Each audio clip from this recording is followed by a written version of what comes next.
Hi. మీకు ఎప్పుడన్నా అనిపిస్తుందా? మనం ఏదైనా ఒక పని చేయడానికి స్టార్ట్ చేస్తాం. అసలు మనకు సంబంధమే లేదు. పక్కింటోడు వస్తాడు, అరే ఇది ఇలాగా చేయాల్సిందే అని.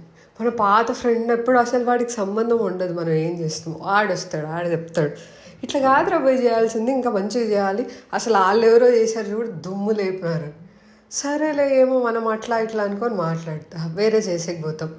ఇంకోటి వస్తాడు, అసలు ఇట్లా ఎవడన్నా చేస్తాడా, ఇది ఎంత అట్టర్ ఫ్లాప్ అయిన పనో అది ఇది అంటాడు. ఇలా ఒకరి అసలు సంబంధం లేని సలహాలు ఇచ్చేసి వాళ్ళకి సంబంధం లేని సిచ్యుయేషన్లో సంబంధం లేకుండా మాట్లాడే వాళ్ళు ఎప్పుడైనా తగిలారా? అప్పుడు మనం ఏం చేసినామో అర్థం కాక పిచ్చెక్కిన స్టేజ్ ఉందా? అలా అంటే సిచ్యుయేషన్లో ఏం చేయాలో ఈ స్టోరీ ద్వారా తెలుసుకుంది. ఇది ఎవరి గురించి అంటే ఒక తాత, ఒక మనవడు, ఒక గాడిద. Let's get in to the story. పూర్వం ఒక ఊరిలో ఒక తాత మనవడు ఉండేవాళ్ళు. వాళ్ళిద్దరు సంతకి వెళ్తారు. అక్కడికి వెళ్ళి వాళ్ళు గాడిదని కొనుక్కొని వచ్చుకోవాలి అనుకుంటారు. సో అక్కడికి వెళ్తే ఒక గాడిద కనిపిస్తుంది, డబ్బులు ఇచ్చి కొనుక్కొని వచ్చుకుంటారు. తీసుకొని వస్తుంటే ఆన్ ద వేలో వెళ్తూ ఉంటారు. గాడిదను వాళ్ళిద్దరితో పాటు నడిపించుకుంటుంటే కొంతమంది జనాలు కనిపించారు. ఈ తాత మనవాళ్ళు చూడరా, గాడిదనైతే కొనుక్కున్నారు కానీ దాన్ని ఎట్లా ఉపయోగించుకోవాలో తెలియక నాన్న నడిపించుకుంటూ వెళ్తున్నారని నవ్వుతారు. అప్పుడు అనుకుంటారు, అయ్యో అవునేమో మనము యూజ్ చేసుకోవాలా కదా అనేసి తాత ఏం చేస్తాడు, మనవాడిని కూర్చోబెడతాడు. పాపం సరే కొంచెం మోస్తా అంటది గాడిద. కొంచెం ముందరికి వెళ్తే ఇంకా కొంతమంది జనాలు కనిపిస్తారు. వాళ్ళు ఏమంటారు, అరే తాత ముసలోళ్ళు దానిపైన కూర్చోవాలి, మనవాడు ఆ గాడిదని చూసుకోవాలి, కానీ ఇల్లేందిరా ఇట్లా రివర్స్ చేస్తున్నారు అని మళ్ళీ నవ్వుతారు. అయ్యయ్యో అలానా, అది నిజమేనేమో అనేసి తాత ఏం చేస్తాడు, బాబు నువ్వు దిగు నేను ఎక్కి కూర్చుంటా అని చెప్పి తాత ఎక్కి కూర్చుంటాడు. సరే ఇంకా కొంచెం దూరం అలానే వెళ్తుంటే అక్కడ ఇంకా కొంతమంది జనాలు కనిపిస్తారు. వాళ్ళు ఏమంటారు, అరే తాత చూడు ముసలోడైనా కూడా ఏం సోకులు పడుతున్నాడో దానిపైనే వెళ్తున్నాడు, మనవడేమో కింద నడుచుకుంటూ వస్తున్నాడు, పాపం చిన్నపిల్లోడు అంటారు.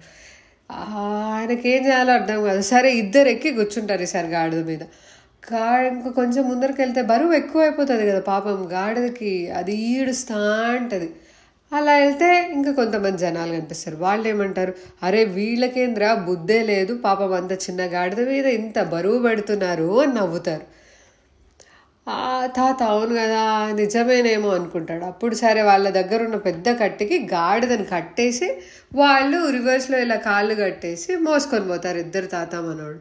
అక్కడ ఒక వాగు దాటాల్సి వస్తుంది. సరే దానిపైన మోసుకొని వెళ్తుంటే గాడిద కింద వాటర్ ఉంటుంది కదా, సో వాటర్లో ఏం కనిపిస్తుంది మనకు, మన ప్రతిబింబం కనిపిస్తుంది, రిఫ్లెక్షన్ కనిపిస్తుంది. సో ఆ గాడిద కింద అది చూసి ఇంకో జంతువు ఏదో ఉందనుకొని భయపడిపోయి గట్టిగా అరుస్తూ కట్లు విప్పేసుకున్నప్పుడు అది వాగు కదా, దానికి బ్యాలెన్స్ లేక కింద పడిపోయి ఆ వాగులో కొట్టుకొని వెళ్ళిపోతుంది. లాస్ట్కి గాడిద పాయ. సో పిల్లలు, మనం ఏ పని చేస్తున్నా లోకంలో ప్రజలు ఏదో ఒకటి అంటూనే ఉంటారు. కొంతమందికి మంచి అనిపించచ్చు, కొంతమందికి చెడు అనిపించచ్చు. ఏది అనిపించినా ఏదో ఒక కామెంట్ చేస్తూనే ఉంటారు. సో మనకేం కావాలి, మనం ఏం చేస్తున్నాము, మనం ఎలా చేయాలనుకుంటున్నామో అలా చేసుకుంటూ వెళ్ళిపోవాలి. వాళ్ళ మాటలను పట్టించుకుంటే ఈ గాడిద పోయినట్లే మనం అనుకున్నది కూడా నీళ్ళలో కలిసిపోతుంది అని స్టోరీ మనకు చెప్తుంది కదా. మీరేమంటారు?